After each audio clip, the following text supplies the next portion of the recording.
پچھلے 2 ہفتوں سے دنیا کی طاقتور ترین فوج دنیا کی پسماندہ ترین قوم پر پوری قوت اور شدت سے حملہ آور تھی۔ کہاں پھٹے پرانے کپڑے اور ٹوٹی ہوئی بندوقوں والے طالبان، اور کہاں دنیا کی جدید ترین ٹیکنالوجی سے لیس امریکی۔ چند دنوں کی بمباری میں ہی ملک کے زیادہ تر حصوں سے طالبان کا کنٹرول ختم ہو چکا تھا۔ صرف ایک قندھار بچا تھا جہاں اب بھی طالبان حکومت قائم تھی۔ پھر ایک دن BBC پشتو سروس کے نمائندے کو اس کے طالبان سورس سے ایک سیٹلائٹ کال آئی۔ اسے 1 گھنٹے کا وقت دیا گیا اور کہا کہ سوال تیار کر لو، ملا عمر تم سے بات کریں گے۔ 1 گھنٹے بعد دوبارہ کال آئی۔ سیٹلائٹ فون پر موجود سورس کے دوسرے ہاتھ میں ایک واکی ٹاکی تھا جس کے دوسرے اینڈ پر اس کے ساتھ ملا عمر موجود تھے۔ BBC کا نمائندہ سورس سے سوال کرتا، سورس وہ سوال واکی ٹاکی پر ملا عمر کو بتاتا، اور پھر جب ملا عمر جواب دیتے تو وہ واکی ٹاکی فون کے ریسیور سے ملا دیتا۔ سوالات شروع ہو گئے۔ آپ اسامہ کو امریکہ کے حوالے کر کے اپنی حکومت کیوں نہیں بچا لیتے؟ آپ امریکہ جیسی سپر پاور سے کیسے لڑ سکتے ہیں؟ نمائندہ جلدی جلدی سوال کر رہا تھا، لیکن واکی ٹاکی پر موجود ملا عمر کو کوئی جلدی نہیں تھی۔ سکون سے سارے سوالات سنے اور پھر وقفے کے بعد بات شروع کی۔ اسامہ ہمارا مہمان ہے اور پشتون والی روایت ہمیں اس بات کی اجازت نہیں دیتی کہ اپنے مہمان کو ایسے ہی کسی دوسرے کے حوالے کر دیں، اور جہاں تک بات ہے امریکہ کے سپر پاور ہونے کی، تو میرے سامنے 2 وعدے ہیں۔ ایک امریکہ کا کہ میں جہاں بھی ہوں مجھے ڈھونڈ نکالیں گے، اور دوسرا وعدہ میرے رب کا کہ اگر میں نے اس راستے میں جہاد کیا تو پھر اس کی زمین میرے لیے وسیع ہو جائے گی۔ اب دیکھتے ہیں کہ کس کا وعدہ پورا ہوتا ہے۔ اور پھر جو کچھ ہوا وہ تو سب آپ جانتے ہی ہیں۔ یہ کہانی تو افغان طالبان کی تھی، لیکن پاکستان کا عمران ہو یا دلی کا شاہ رخ خان، جس نام کے ساتھ خان لگ جائے وہ سالے ہار نہیں مانتے۔ آخری گیند تک میں مقابلہ کرتا ہوں، میں کبھی ہار زندگی میں نہیں مانی۔ اور شاید یہی وجہ ہے کہ آج کرکٹ سے لے کے سیاست، کاروبار سے لے کے سینما تک جہاں دیکھیں وہاں ایک خان براجمان نظر آتا ہے۔ اس ڈاکومنٹری میں ہم نے یہ جاننے کی کوشش کی ہے کہ پٹھانوں میں ایسا کیا ہے کہ وہ ہر میدان فتح کرتے جا رہے ہیں، اور کیا وجہ تھی کہ باقی دنیا نے ہمیشہ انہیں انڈر ایسٹیمیٹ کیا۔ مگر ہمیشہ کی طرح کہانی شروع کرنے سے پہلے ایک ریکویسٹ، رفتار کو سبسکرائب کر لیں اور جہاں تک ہو سکے ہماری ویڈیوز کو شیئر کیجیے۔ آپ کے صرف ایک بٹن دبانے سے ہماری ہمت بہت بڑھتی ہے۔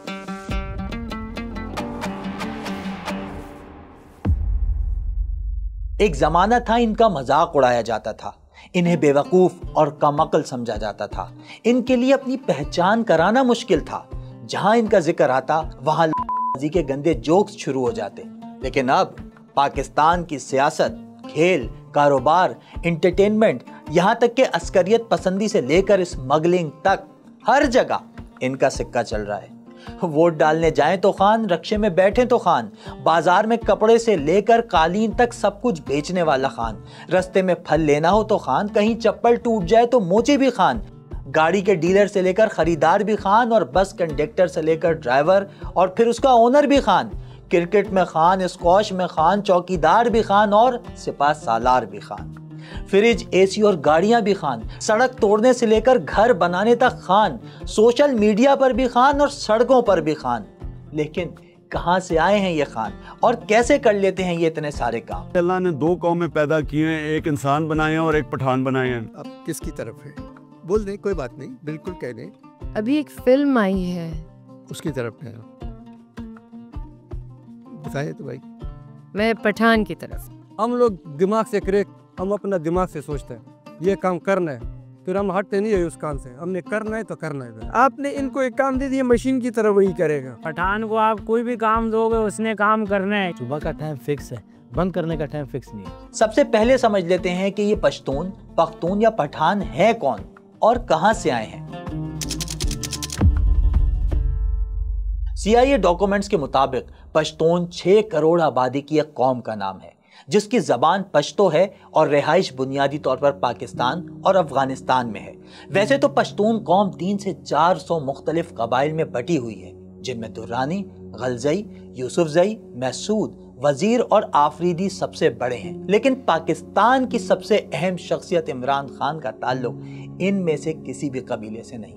وہ اپنے والد کی طرف سے نیازی اور والدہ کی طرف سے برقی پٹھان ہیں۔ 90% سے زیادہ پٹھان سنی مسلمان ہوتے ہیں، لیکن ان کی زندگیوں پر اسلام سے زیادہ اثر ان کی اپنی قبائلی روایات اور پشتون ولی کوڈ کا ہوتا ہے۔ یہ پشتون ولی کوڈ ہی تھا جس کی وجہ سے ملا عمر نے اسامہ بن لادن کو امریکیوں کے حوالے کرنے سے انکار کر دیا تھا۔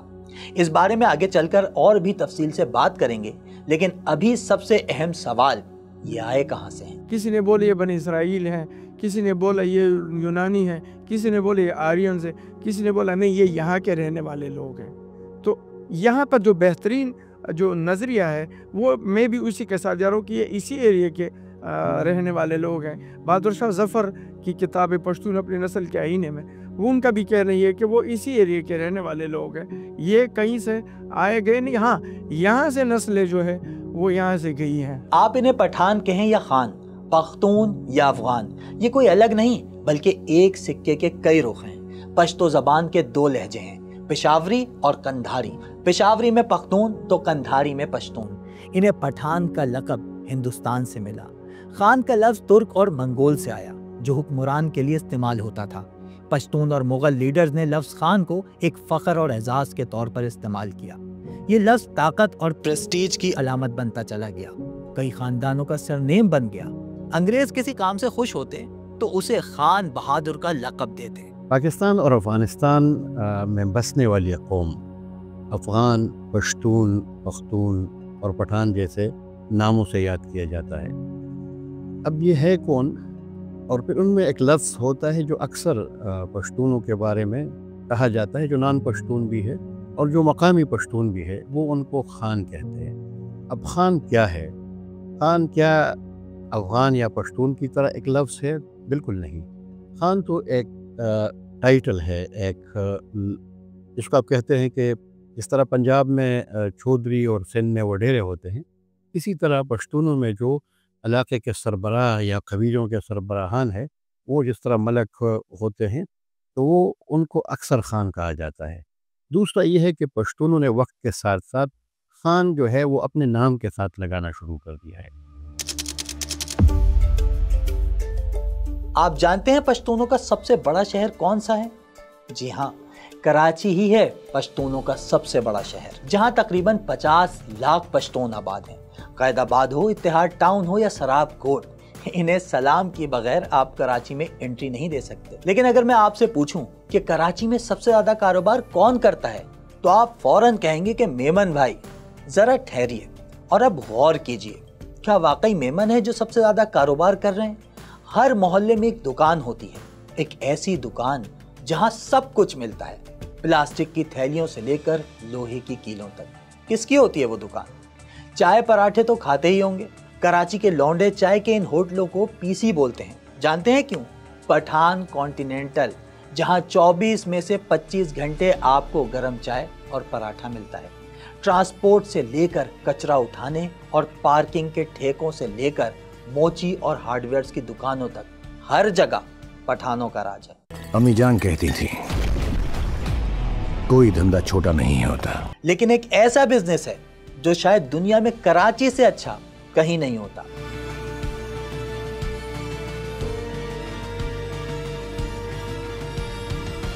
تقریباً 2013-14 کی بات ہے، ہم خود ویٹری کرتے تھے اور 3000 تنخواہ تھی اس ٹائم۔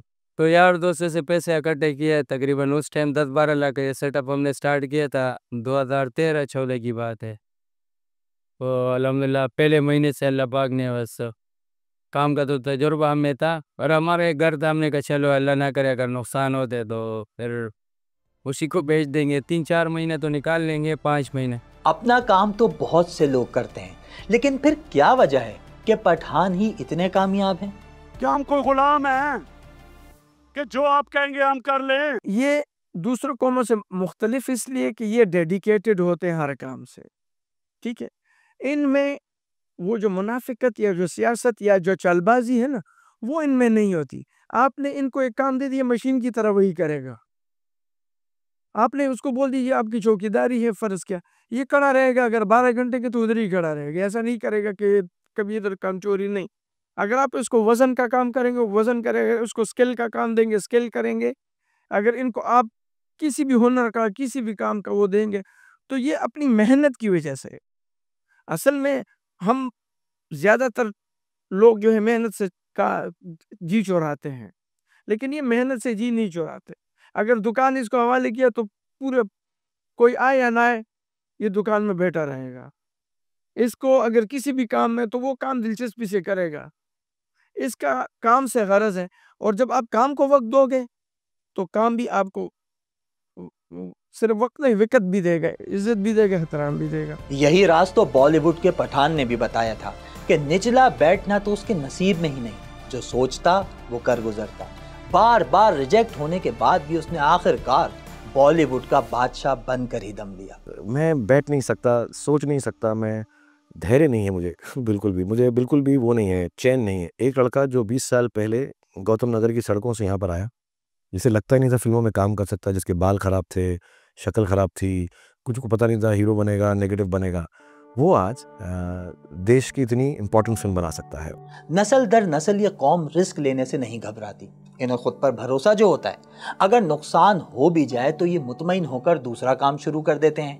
یہ اپنے خاندان سے ہزاروں میل دور دن رات ایک کر دیتے ہیں. کراچی کی امپریس مارکیٹ سے لے کر پنڈی کے راجہ بازار تک ہر جگہ آپ کو پٹھان دکاندار ہی دکھائی دے گا. دادا ہمارے افغانستان سے آئے تھے اور سائیکل پہ کپڑا بیچتے تھے. پاکستان آئے تھے بالکل اندرونی سندھ میں سائیکل پہ کپڑا بیچتے تھے. اس کے بعد سے پھر آہستہ آہستہ دکان کر لی. پھر ہمارے لکھنؤ مارکیٹ میں جمع کلات میں ہول سیل کی دکان تھی کپڑے کی، وہ چلاتے تھے. پھر اس سے کرتے کرتے پھر کارپیٹ کی لائن میں آ گئے. تو کارپیٹ کی لائن میں ہول سیل بھی کر رہے ہیں اور ریٹیل بھی یہ کر رہے ہیں. اب تو والد صاحب بھی ریٹائر ہو گئے، اب ہم بائی کر رہے ہیں. ہم محنت کرتے اور ایمانداری سے کرتے ہیں اور اپنے آپ کو یہ نہیں ظاہر کرتے کہ ہم سیٹ ہیں. ہم بھی کاریگروں کے ساتھ مل کے لگے رہتے. یہ بولا کام سب سے اچھا ہے تو ہم نے اس پر اور جو ہے نا اپنے گھر والوں کو بلایا، ان کو بھی اس کام میں جو ہے نا کام دیا، وہ بھی یہی کام کرتے رہے. تو یہ کام ماشاءاللہ اچھے طریقے سے جا رہے ہیں، بہت اچھے. الحمدللہ ہمارا اس وقت 3 دکانیں اور چی وغیرہ بھی چل رہے. تو پٹھان جو ہے نا اصل میں اپنا بزنس کا سوچتے، جو ان کا بزنس ہوتا ہے وہ اپنے بزنس کا سوچتے. چھوٹا موٹا ہو، چاہے چھوٹا سا کیبن کیوں نہ ہو، کوئی چھوٹی سی لیڑی کیوں نہ ہو، یا کوئی اس طرح ٹھیا کیوں نہ ہو، وہ اپنا بزنس کے سوچتے ہیں اور اپنا کام کرتے ہیں. اپنے کام کے لیے ان کی اکثریت صبح اٹھتی ہے اور جلدی سوتی ہے. کاروبار ہزاروں کا ہو یا کروڑوں کا، یہ اسی ڈسپلن کے پابند ہے. چھوٹی سی جگہ پر کئی لوگ پیاز روٹی کھا کر گزارا کر لیتے ہیں. 2 پٹھان تندور پہ روٹی لگاتے ہیں تو باقی 2 چھتی پر نیند پوری کر کے کام پہ آ جاتے ہیں. اور تو اور جب ہمارے بچے نرم کمبلوں میں سو رہے ہوتے ہیں تو افغان بچے ہر گھر سے کچرا اکٹھا کرتے ہیں. اصل میں ان کے نزدیک کوئی کام چھوٹا یا بڑا نہیں ہوتا. گاؤں میں تقریباً 6 مہینے کے بعد جاتا ہے، 4 مہینے کے بعد جاتا ہے. سبائی لوگ جائے 4 مہینے کے بعد جاتے ہیں شادی والا، اور بغیر شادی والا تقریباً 8-9 مہینے گزار کے پھر چلے جاتے. کوئی گاؤں میں ابھی بچہ ہے، کسی کا باپ مزدور ہے، کام نہیں کر سکتے، اس کو ادھر لاتے ہیں، کام پہ لگا جاتے ہیں. وہ جو پیسہ ہوتا ہے مہینے کے پیسے ہم گھر پہ بھیج دیتے ہیں، اس کے ابو کو بھیج دیتے ہیں. یہ میں نے 2008 میں شروع کیا. 2008 مجبوری کا علاج میں، بس اپنا کام اپنا ہوتا ہے نا، مگر ہم لوگ مزدوری کس کے ساتھ کرتے نہیں، اپنا کام سے شروع. ہم لوگ محنت کرتے ہیں، محنت سے سب کچھ ہوتا ہے. محنت کرے گا تو سب کام ہوگا. مگر ہمارا پٹھان کس کے ساتھ مزدوری نہیں کرتا، خود محنت کرتے.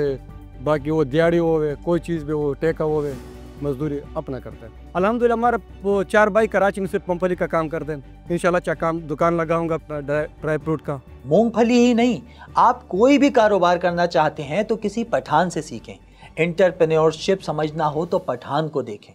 وہ اپنے گاؤں سے مزدوری کے لیے آتا ہے، روڈ کھودنا شروع کرتا ہے اور 15 سال میں ساری برادری کو بلا کر کنسٹرکشن کمپنی کھول لیتا ہے. قہوے کے گلاس لیے لیے گلی گلی گھومتا ہے اور چند سال بعد ہی کوئٹہ پیالہ ہوٹل کا مالک بن جاتا ہے. پھٹی ہوئی بنیان میں تندور پر نان لگاتا ہے اور 12 سال بعد شنواری کڑھائی کا بورڈ لگا لیتا ہے. سائیکل پر کپڑا بیچتا ہے اور کلوتھ سینٹر کا مالک بن جاتا ہے.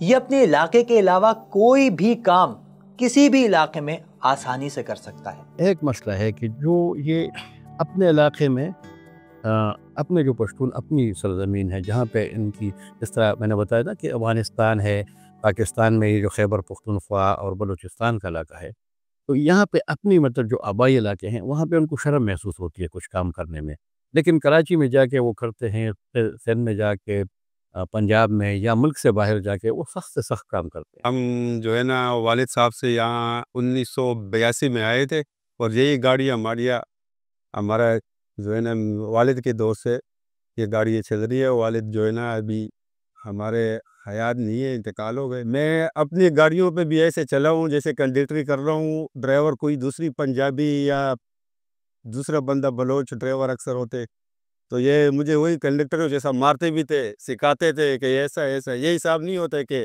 یہ مالک کا بیٹا ہے اور اس کے ساتھ گزارا کرے۔ کنڈکٹری بھی کی ہے، پھر اس کے بعد ڈرائیوری بھی کی ہے میں نے، پھر اس کے بعد جا کے میں جو ہے نا ابھی مثال ایسے بیٹا ہوں کہ میں سارا حساب کتاب فون پہ چلا سکتا ہوں۔ یہ ہمارا جو ہے خاندانی کام ہے، ہمارے بڑے بھی کام کرتے ہیں، ہم پریس مارکیٹ میں پہلے کام کرتے تھے، والد صاحب جو تھے، اس کے بعد کیا نام ہے ہم نے یہاں پہ شروع کرا۔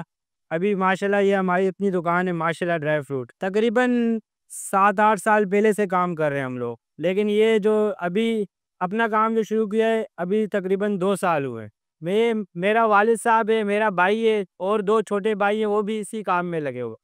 جو گاؤں میں لوگ ہوتے ہیں نا پٹھان زیادہ، وہ کسی کام میں شرماتے نہیں ہیں، تو ہم لوگ اپنے خاندان والوں کو لے کر آتے، پھر یہاں پہ ان کو جو بھی کام دو، کوئی گھر سے تو کوئی یہاں پہ آ کے ان کو دیکھے گا نہیں، وہ کرتے، شرم وہ کس سے کریں گے، کوئی یہاں پہ ان کا اپنا ہوتا نہیں ہے اتنا خاص۔ ایمانداری، محنت، لگن، فوکس، یہ ساری باتیں تو ہو گئیں، لیکن یہاں کہانی میں ایک ٹوئسٹ آتا ہے، ایک ایسا ٹوئسٹ جو سمجھ سے باہر ہے۔ ایک طرف سر جھکا کر محنت کرنے والا خان، تو دوسری طرف دنیا کی سب سے خطرناک لڑاکا قوم بھی خان، اور یہ کھلا تضاد ہے۔ چلیں آپ کو سکندر اعظم کے زمانے میں لیے چلتے ہیں۔ کہانی کچھ یوں ہے کہ جب سکندر کی ماں نے خط لکھ کر پوچھا کہ پرشیا اور اناطولیہ تو سال بھر میں فتح ہو گئے، تم افغانستان میں 3 سال سے کیا کر رہے ہو، تو جواب میں سکندر نے مٹی سے بھرا ایک تھیلا بھجوایا جسے محل کے آس پاس پھیلانے کا کہا۔ کچھ عرصے بعد جب لوگ اس پر سے گزرنے لگے تو وہ آپس میں ہی لڑنا شروع ہو گئے۔ ماں جان گئی کہ بیٹا کیوں افغانستان میں پھنسا ہے۔ انڈس سے ہندوکش کے درمیان 1,00,000 مربع میل کا ہر ذرہ گواہ ہے کہ دنیا میں سب سے زیادہ فوجی چڑھائیاں اسی خطے پر ہوئیں۔ مشہور پشتون کہاوت ہے کہ خدا نے جب زمین بنائی تو سارے پتھر اور چٹانیں اسی علاقے میں چھوڑ دی۔ لوگ بھی کم نہیں، پٹھان مائیں بچپن سے ہی بہادری سکھاتی ہیں۔ پشتوں میں کہا جاتا ہے کہ فاختہ کی آنکھیں کتنی ہی خوبصورت کیوں نہ ہوں، فضاؤں پر راج شاہین کا ہوتا ہے۔ بزدل مر جاتا ہے مگر چیخ زندہ رہتی ہے۔ اس لیے پٹھان لڑکا ہو یا لڑکی، بزدلی کا یہاں سے کوئی گزر نہیں ہوتا۔ یہی وجہ ہے کہ انگریز ہو یا امریکہ، منگول ہو یا رشیا، پٹھان کسی کی غلامی پر تیار نہیں ہوتا۔ آج امریکن افغانستان کی دلدل میں پھنس گئے، ان کو مصیبت پڑ گئی ہے وہاں، کیونکہ یہ انہوں نے کہا تھا کہ ہم سہج کریں گے اور ہم پھینٹا لگائیں گے اور ہم جیت جائیں گے، جس طرح عراق میں انہوں نے سہج کر کے۔ انہیں نہیں پتا کہ اللہ نے 2 قومیں پیدا کی ہیں، ایک انسان بنائے ہیں اور ایک پٹھان بنائے ہیں، یہ قوم ہی کچھ اور ہے۔ افغانستان ہو یا اڈیالہ، انہیں ہرانا اتنا آسان بھی نہیں، کیونکہ یہ ہار مانتے ہی نہیں۔ سکندر سے لے کر بابر تک دنیا کے عظیم جرنیل جب بھی خیبر پاس سے گزرتے تو انہیں آفریدی قبائل سے اجازت اور خراج دینا پڑتا۔ خوشحال خان خٹک کو ہمیشہ یہی دکھ رہا کہ اگر سارے پشتون قبائل ایک ہو جاتے تو وقت کے بادشاہ انہیں سجدہ کرتے۔ پٹھان اپنے اصولوں کے سوا کسی کے بھی بنائے ہوئے قوانین اور اصولوں کو بہت کم ہی خاطر میں لاتے ہیں، اسی لیے دنیا کے خطرناک اور غیر قانونی کام بھی اکثر یہی کرتے نظر آتے ہیں۔ افغانستان میں بھی اور پاکستان میں خیبر پختونخوا کے کچھ علاقوں میں ہوتی تھی افیون کی کاشت، اب کافی حد تک میرے خیال میں افغانستان سے بھی ختم ہو گئی ہے اور پاکستان سے بھی ختم ہو گئی ہے۔ قبائل سے جب ہم بات کرتے تھے تو وہ کہتے تھے کہ جو قبائل میں کوئی ٹیکس یا کوئی قانون ہم پہ لاگو ہی نہیں ہے، تو جو افغانستان میں بھی ٹیکس فری ہے اور قبائلی علاقوں میں بھی ٹیکس فری ہے، تو اس کو ہم تجارت کہتے ہیں۔ اسمگلنگ وہ تب بن جاتی تھی جب پرانے قبائلی علاقوں سے وہی مال جو تھا، وہ اگر پیٹرول تھا، گاڑی یا ڈیزل یا باقی بھی چیزیں تھی جو جس کو ہم کہتے ہیں کہ ممنوع یا جس پر ٹیکس کے بغیر، وہ پاکستان کے اندر جاتی، لیکن اب بھی وہ چیزیں رک نہیں رہی ہیں. تو اس کا مطلب کیا ہے؟ کیا پشتون یہ کرتے تھے؟ اس میں یہ ہے کہ پورے ریکٹس ہوتے ہیں، ان میں ادارے بھی ملوث تھے، ان میں سیکیورٹی فورسز کے لوگ بھی تھے، ان میں کسٹم کے لوگ بھی تھے اور ہیں، اب بھی ہیں. پھر یہاں پہ جو ادارے ہیں، جس طرح اسمگلنگ الگ ہے، کسٹم والے، anti smuggling, custom, police, army, ranger, یہ سارے مطلب اگر آپ دیکھیں تو پھر ان سے پوچھنا چاہیے ٹیکنیکلی، یا اگر آپ دیکھیں تو بہت لمبی سرحد ہے افغانستان کے ساتھ، 2600 کلومیٹر. آخر بار ڈیورنڈ لائن تک پہنچ ہی گئی، تو چلیں جاننے کی کوشش کرتے ہیں کہ اس ڈیورنڈ لائن کا مسئلہ کیا ہے. یہ اصل میں وہ لکیر ہے جو پاکستان اور افغانستان کے درمیان کھینچی گئی. یہ باقاعدہ ایک معاہدہ تھا جو برطانوی حکمرانوں اور افغان امارات کے درمیان قیام پاکستان سے پہلے ہوا. اس لکیر نے پاکستان اور افغانستان کے پشتون قبائل کو تقسیم کر دیا. 12 نومبر 1893 کو برٹش نمائندے ڈیوڈ اور افغان بادشاہ امیر عبدالرحمن کے درمیان جس معاہدے کا کہا جاتا ہے، اسے تو افغان قوم بے خبر تھی. 1994 میں جب ڈیوڈ لائن کی کھینچی جا رہی تھی، نشانات لگائے جا رہے تھے، تب پشتون افغان قوم کو خبر ہوئی کہ ان کے وطن کو اور پشتون افغان کو تقسیم کیا گیا ہے. تو اس کے خلاف اسی وقت ہی ملا پوندہ کی شکل سربراہی میں وہانا سے اس کے خلاف جدوجہد کا آغاز کیا گیا. انگریز پہ کئی حملے کیے گئے اور کئی جنگیں بھی لڑی اس کے خلاف. یہ ایک جبری اور زبردستی کروایا گیا معاہدہ تھا، اور اس پہ ایک نقص یہ ہے کہ اس کو انگلش میں کروایا گیا، لکھا گیا تھا، جبکہ امیر عبدالرحمن خان کو انگلش نہیں آتی تھی. اس میں کوئی شک نہیں کہ یہ سادے بھی بہت ہوتے ہیں. اپنے لالا کو ہی دیکھ لیں، 25 سال کرکٹ کھیلتے رہے اور LBW کیا ہوتا ہے سمجھ ہی نہیں آئی. Leg, leg before wicket, wicket, leg before wicket, leg before free, wicket, leg before wicket. کیا ہی غلط رہے ہوگی جو مجھے سمجھ نہیں آ رہی کیا کہا ہے. League before wicket, leg before wicket کیا ہوتی ہے؟ LBW. تو یہ کون سی کرکٹ کی زبان بول رہے ہو؟ پہلی دفعہ سن رہا ہوں لیگ بفور وکٹ. ہم سندھی ہیں، نہ پٹھان ہیں، نہ مہاجر ہیں، نہ سریکی ہیں، نہ بلوچی ہیں، ہم پٹھان ہیں. کیا یہی وجہ ہے کہ ان پر اتنے زیادہ جوکس بنائے جاتے ہیں، یا پھر معاملہ کچھ اور ہے؟ پٹھان اپنے گھر میں داخل ہوا، کان کے نیچے ہاتھ رکھا ہوا. بیوی نے پوچھا کیا ہوا؟ بولا بس ویگن کے اندر بیٹھا ہوا تھا، اس میں کھڑکی میں کیل تھا، جھٹکا لگتا تھا، کیل لگتا تھا، خون نکلا ہے. بیوی نے بولا تم کسی سے سیٹ بدل لیتے. بولا کس سے بدلتا؟ پورا ویگن تو خالی تھا. دنیا میں جتنے بڑے قوم جنہوں نے ترقی کی ہے نا، اس پہ لطیفے بنتے ہیں. یہ حکمران رہے ہیں، اسکاٹش حکمران رہے ہیں، برطانیہ والے بھی اسکاٹش پہ، آئرش پہ لطیفے بناتے ہیں. وہ تکڑے لوگ ہیں. انڈیا میں اسی قوم پہ بنا کیوں انہوں حکمران رہے. اصل میں وہ لوگ جو حکمران نہیں رہے، وہ اس کو اسی طریقے سے اپنا وہ بڑاس نکالتے اس طریقے سے کہ اس کو نیچا دکھائیں. پنجابی جو مائنڈ سیٹ تھا، اس نے ہمیشہ پختونوں کو انڈرمائن کرنے کی کوشش کی ہے. انہیں بڑے کہتے ہیں نا کہ اسٹیریو ٹائپ کے لو رول، چوکیدار کے رول میں دکھایا، ان کو مزدور کے رول میں دکھایا، سارکیسٹکلی ان کے خلاف زبان استعمال کی. تو وہ ایک کہتے ہیں نا کہ پنجابی مائنڈ سیٹ کی آمرانہ سوچ میرے خیال میں وہ اس میں ایک بہت بڑا فیکٹر ہے. اور وہی قیام پاکستان کے بعد وہ کہتے ہیں نا سپریمیسی اور ایک بیوروکریسی کے اندر، آپ کے دوسرے انسٹیٹیوشنز کے اندر جو ایک سوچ رہی ہے، وہ ٹرکل ڈاؤن کرتی رہی ہے پنجابی سوسائٹی کے اندر بھی، اور جو ہمیشہ سے اس سوچ کے ساتھ رہی ہے کہ وہ ایک شاید رولنگ ایلیٹ ہے، رولنگ کلاس ہے، اور باقی جو چھوٹے صوبوں میں رہنے والے لوگ ہیں وہ شاید بڑے کم تر ہیں. تو ایک تو اس کی وجہ یہ رہی ہے. دوسرا دیکھیں، اگر آپ مذاق کی بات کرتے ہیں تو ہمیشہ ہم جتنے لطائف ہیں، جتنے ہنسی مذاق کے ساتھ ریلیٹڈ چیزیں ہیں، تو وہ آپ یا تو سکھ کمیونٹی کے لوگوں سے منسوخ کرتے رہیں یا پٹھانوں سے منسوخ کرتے رہیں کہ شاید یہ کوئی ایک لحاظ سے اتنے پڑھے لکھے نہیں ہیں، انٹلیکچوئل نہیں ہیں، یا ان کے دماغ اتنے زیادہ روشن نہیں ہیں. ایسا بالکل بھی نہیں ہے. یہ ایک اسٹیریو ٹائپ نیریٹو تھا جو کہ بلڈ کیا گیا اور جو پروموٹ کیا گیا، پرومپٹ کیا گیا، اور جس کا نیگیٹو فیکٹر بھی سامنے آیا. اس کا نیگیٹیوٹی یہ آئی کہ ہمیشہ سے اب آپ دیکھیں کہ پختون سوسائٹی کے اندر پنجابی ایلیٹ کلاس کے خلاف ایک نفرت کا فیکٹر پایا جاتا ہے. اب ذرا بات ہو جائے پٹھانوں کے آئین یعنی پشتون ولی کوڈ کی. اس آئین کی 3 بنیادی شقیں ہیں. نانواتی یعنی اگر کوئی آپ سے پناہ مانگے تو اسے پناہ دینا. مل مستیا غیر مشروط مہمان نوازی اور بدل یعنی بدلہ لینے کا کانسیپٹ۔ پٹھانوں کی جہاں دوستی مثالی ہے وہیں دشمنی بھی خطرناک ہے۔ پشتون ولی کے کوڈ میں اسے بدل کہا جاتا ہے۔ شاعر اور آرٹسٹ ہانی خان لکھتے ہیں کہ اگر پٹھان کی بے عزتی کی جائے تو اس پر گولی چلانا لازم ہو جاتا ہے، اس کے پاس کوئی دوسرا راستہ نہیں رہتا۔ آنر کلنگ کی بنیاد بھی یہی ہے، کیونکہ اگر وہ ایسا نہیں کرتا تو اس کے بھائی اس کو حقارت سے دیکھیں گے، والد طنز کریں گے، بیوی مذاق اڑائے گی اور دوست ایسے پٹھان سے اپنا تعلق ہی توڑ لیں گے۔ پشتونی کوڈ ہے پشتوں کا، اور یہ قبائلی کوڈ ہے۔ جیسے آپ کا ضابطے ہوتے ہیں کہ ہم اس پہ کیسے چلیں گے، یعنی مطلب یہ ہے کہ ہمارا جو ہے ایک ننواتے ہیں، ننواتی ہے کہ اگر آپ میرے ساتھ کوئی غلط رویہ اپناتے ہیں تو پھر آپ اس معافی کے لیے میرے گھر آ جاتے ہیں، تب پھر میں آپ کو معاف کروں گا۔